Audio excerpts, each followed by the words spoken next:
दुनिया को शांति और मानवता का संदेश देने वाले तथागत भगवान बुद्ध डॉक्टर बाबा साहेब अम्बेडकर और बहुजन समाज के सभी महापुरुषों के चरणों में कोटि कोटि नमन करते हुए आदरणीय भिक्खु संघ और सभी साथियों को क्रांतिकारी जय भीम विनम्र नमो बुद्धाय। साथियों, समय कम लूंगा। हम लोग रोज चर्चा करते रहते हैं, पूरे देश का भ्रमण कर रहे हैं। मैं देख रहा हूं कई जगह हमारे अपने ही साथी अपने भाषण में कहते हैं कि हम ईंट का जवाब ईंट से, गोली का जवाब गोली से देंगे। ये लड़ाई औजार हथियार या तलवार की नहीं है, ये लड़ाई विचारधारा की है। वो लोग जो संख्या में केवल 12% हैं, वो अपनी विचारधारा के दम पर, चूंकि उसने जो बाकी के जो 85-88% लोग हैं उनके मन को भ्रष्ट करके उनको अपनी विचारधारा से जोड़ लिया है।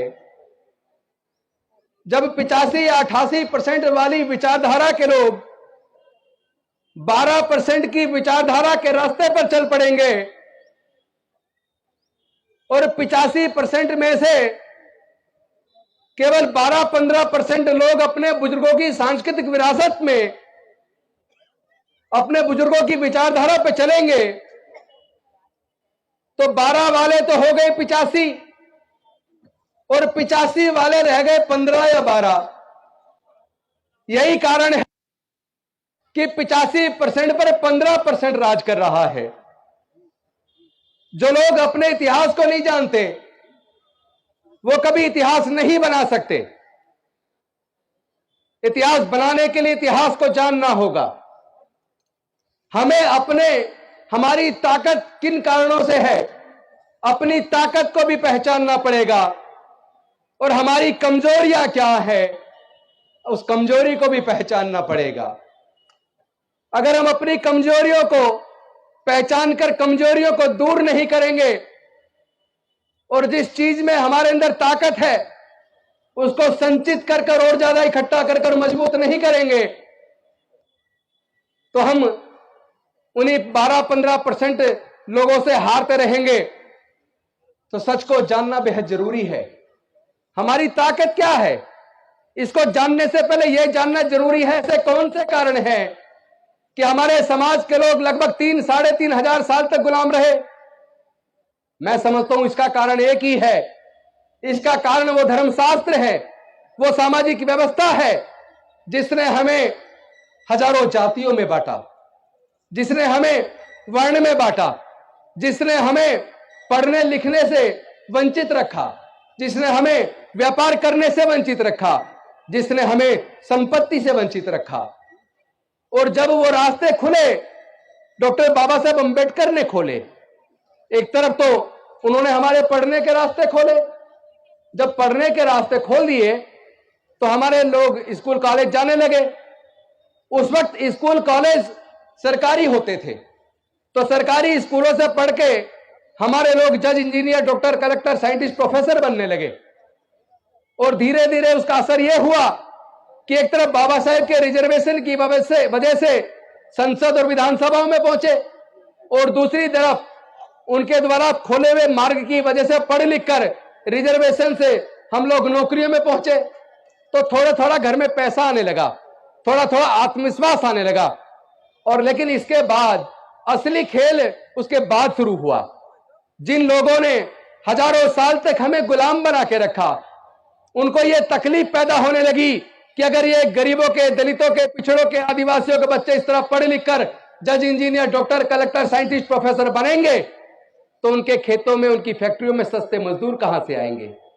और वहीं से उन्होंने षड्यंत्र चालू किया और उस षड्यंत्र का मैं पर्दाफाश करने आया हूं। क्योंकि मैंने इस बात का सर्वे किया है कि जो सुप्रीम कोर्ट, हाई कोर्ट के अंदर जो जज हैं वो सरकारी स्कूल से पढ़े हैं या प्राइवेट से पढ़े हैं। जितने सीनियर ब्यूरोक्रेट्स हैं, senior doctor, senior engineer, senior scientist, senior professor हैं, वो सरकारी स्कूल से पढ़े हैं या प्राइवेट से पढ़े हैं। मेरे सर्वे में यह निकल कर आया 97% से 98% के बीच सुप्रीम कोर्ट, हाई कोर्ट के जज, ब्यूरोक्रेट्स, डॉक्टर, इंजीनियर, जज, साइंटिस्ट, प्रोफेसर, वो सरकारी स्कूलों से पढ़े हैं। यानी कि सरकारी स्कूलों में पढ़ाई अच्छी थी। फिर ऐसा कौन सा कारण है, लगभग 40 साल पहले एक षड्यंत्र रचा गया कि अगर इसी तरह दलितों, पिछड़ों, आदिवासियों और गरीबों के बच्चे पढ़ लिख कर अगर ये जज, इंजीनियर, डॉक्टर, कलेक्टर बनते रहे तो उनको सस्ते मजदूर कहां से मिलेंगे, और जो पढ़ जाएगा वो जग जाएगा, जो जग जाएगा वो सवाल पैदा करेगा, और जो सवाल पैदा करेगा उसको बेवकूफ बनाकर उसका वोट नहीं जीत सकते। तो उन्होंने षड्यंत्र किया एक तरफ, और इस सच को आपको मानना पड़ेगा। चूंकि भाई मैं तो बड़ा गौरवान्वित हूं अपने पूर्वजों की धरती पर मेरठ में आके, चूंकि हम लोग, हमारे पूर्वज मेरठ के थे। आज भी मेरे से कोई पूछता आप कहां से हो तो मैं कहता हूं मेरठ जिले से हैं। तो मेरठ जिला तो ऐतिहासिक नगरी है। तो आज मैं अपने मेरठ के लोगों से बात करने आया हूं कि आपको कम से कम इस सच को स्वीकार करना चाहिए। अब से 30 साल पहले आपने कावड़ की लाइन लगी हुई नहीं देखी होगी, कहीं टेंट लगे नहीं देखे होंगे। ऐसे कौन से कारण है कि लगभग 30 साल पहले बाढ़ आ गई, कावड़ की जगह जगह टेंट लग रहे, फ्री में खाना, ये सब क्यों? ताकि आप पढ़ लिख कर कामयाब ना बन जाओ। तो इंजीनियरिंग कराने के लिए आज की डेट में सरकारी कॉलेज में आपको 12 से 15 लाख रुपया चाहिए। क्या हमारे समाज के 99% लोग, हमारे समाज का मतलब दलित, पिछड़े, आदिवासी, किसान, मजदूर, पिछड़े वर्ग, सब लोग, सब मिला के 99% के मां बाप 12 से 15 लाख रुपए का खर्चा नहीं उठा सकते। डॉक्टर बाबा साहब अंबेडकर ने कभी औजार हथियार नहीं उठाया, कभी किसी का खून नहीं बहाया, कभी किसी की जान नहीं ली, लेकिन डॉक्टर बाबा साहब अंबेडकर अकेले थे। उन्होंने 3500 साल की गुलामी से हमें आजाद कर दिया। ना केवल 3500 साल की गुलामी से आजाद कर दिया, बल्कि हमारे आगे बढ़ने के रास्ते खोल दिए। लेकिन इस पूरी संघर्ष के अंदर उन्होंने अपने 4-4 बच्चों को गंवा दिया, उन्होंने माता रमाबाई को गंवा दिया। मैं आप सबसे पूछना चाहता हूं, क्या डॉक्टर बाबा साहब अंबेडकर की कुर्बानी बेकार चली जानी चाहिए? क्या हमें शर्म नहीं आती? हमारा समाज एक एक करके प्रताड़ित किया जा रहा है। मूछ रखने पर हमारी हत्या हो रही है, गला छूने पर हमारी हत्या हो रही है, बहन बेटी की इज्जत लूटकर उसकी हत्या हो रही है, और जिन्होंने जुल्म किया एक को सजा हुई, बाकी बरी हो गए। हम किधर जा रहे हैं? भारत जा किधर रहा है? और वैसे भी हम लोग बुद्ध के धम्म को मानने वाले हैं। और आप इतिहास पढ़ लीजिए, हमारे पूर्वज बौद्ध थे। हम कोई धर्म परिवर्तन नहीं कर रहे, हम घर वापसी कर रहे हैं। हम लोग घर वापसी कर रहे हैं। तो अगर हमारे समाज के लोग तरक्की चाहते हैं, विकास चाहते हैं, तो आपको अपने पूर्वजों के धम्म में, बुद्ध के धम्म में वापस आना पड़ेगा। मैं धर्म परिवर्तन के खिलाफ हूं, मैं किसी की आस्था को ठेस पहुंचाने के लिए बिल्कुल तैयार नहीं हूं, लेकिन कोई हमारे आस्था को ठेस पहुंचाए वो भी हमें स्वीकार नहीं है।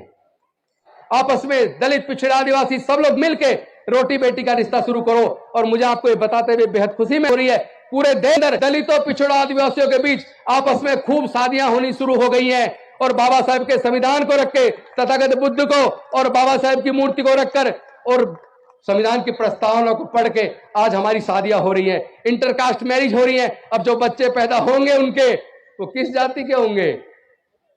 वो बुद्ध होंगे, बौद्ध होंगे, वो बौद्ध होंगे, क्योंकि उन्हें बुद्ध की शरण में आ गए। और बुद्ध और हमारे सम्राट अशोक का जो सपनों का भारत था, उस वक्त म्यांमार से लेकर काबुल, कंधार तक, ईरान तक पूरा भारत बौद्ध में था।